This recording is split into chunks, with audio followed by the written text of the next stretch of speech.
Hello and welcome. I'm Vincent Makori. This is Africa 54. We begin with the massive carnage in Yemen on Friday. At least 100 people were killed and 150 others wounded following suicide bombing attacks at two mosques in the capital city of Sanaa. Security officials and medical sources said the attacks took place around the time of midday prayers Friday at the Badr and al-Hashoosh mosques, which are associated with the Houthi Shia rebel group that controls Sanaa. Another suicide bomber attacked amid the panicked crowds. Ambulances and other vehicles rushed bodies away from the scene of one of the blasts. People carried out bodies wrapped in blankets. Inside the mosque, more bodies lay on the ground and debris from the blast littered the floor. The Houthi rebels, who are loyal to former Yemeni leader Ali Abdullah Saleh, engaged Thursday in fierce gun battles in the southern city of Aden with a militia loyal to current President Abdurrahman Mansour Hadi. 4 pro-Saleh fighters and 2 militiamen were killed in those clashes. Well, for more details on today's massacre in Yemen, joining us on the phone is Sanaa-based journalist Zaid al-Alaya'a. Zaid, fill us in on what you know about today's attacks. Today's attack, in my opinion, carries the hallmarks of AKAP that has been targeting al-Houthis in a number of areas, and they have been fighting them in a number of fronts like Rada, Marib, some other areas.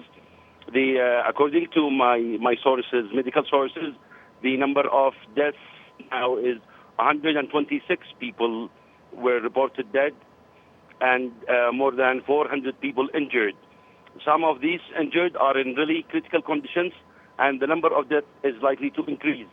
One more thing important is in local channels, TV local channels, radios, SMS messages, social media, WhatsApp messages, and news bars have been sent to people asking for blood donations in a number of hospitals, as there is a dire need for blood in a number of hospitals to help the injured. Yes. Now, Islamic State has claimed responsibility for today's attacks. How significant is this?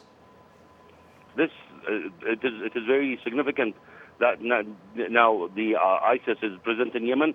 I know based on my reporting that ISIS is present, but in southern governorate. It's from those fighters that have been fighting in Syria, Iraq, and other areas have come back to Yemen through different means, either by sea or smuggling or whatsoever.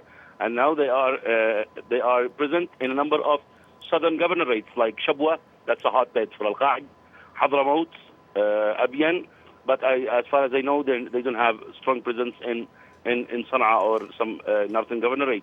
Now, but I know that there is Al-Qaeda, AKAP, in Yemen, and ISIS are not completely in good terms with each other. Yes. Now, we know that there have been also bombings going on in the south there for the second day today. What do we know about these bombings? Who's bombing who?